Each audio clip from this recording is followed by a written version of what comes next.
పెరిగిన నిత్యావసర సరుకుల ధరలు తగ్గించాలని, ఎన్నికల్లో ఇచ్చిన హామీలను తక్షణ అమలు చేయాలని సిపిఐ ఆధ్వర్యంలో దేశవ్యాప్త ఆందోళనలో భాగంగా ఈ నెల 10వ తేదీన నిరసన కార్యక్రమాలు చేపడుతున్నట్లు సిపిఐ రాష్ట్ర కార్యవర్గ సభ్యులు తాటిపాక మధు తెలియజేశారు.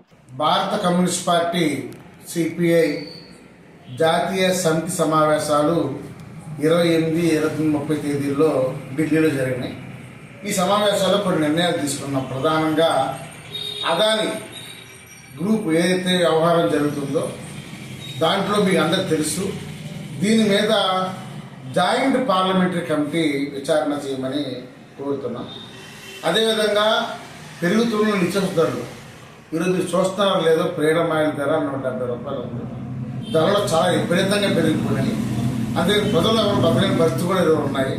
అందుకనే ఈ ధరలను తగ్గించాలని, అదేవిధంగా ఎన్నికల్లో ఇచ్చిన హామీలు నెరవేర్చాలని కోరుతూ రేపు 10వ తేదీ నాడు దేశవ్యాప్త పిలుపులో భాగంగా కాకినాడ జిల్లాలో అన్ని మండల కార్యాలయం వద్ద జరిగే సిపిఐ ధర్నాలను అన్ని వర్గాలు జయప్రదం చేయాలని కోరుతున్నాం. ముఖ్యంగా మీకు తెలుసు, రైతులు చాలా ఇబ్బంది పడతారు. మనం కురిసిన వర్షాల వల్ల వాళ్ళ పంట అంతా కూడా ఇంకా రోడ్డు మీద ఎలా ఉండిపోయింది. అదే రైతు భరోసా లేదు. అందుకని రైతుల పక్షాన కూడా ఆలోచించి ఇది వాళ్ళతో న్యాయం చేయాలని కోరుతున్నాం. అదే 10వ జరిగే ధర్నాలను జయప్రదం చేయాలని సిపిఐ పిలిపిస్తుంది.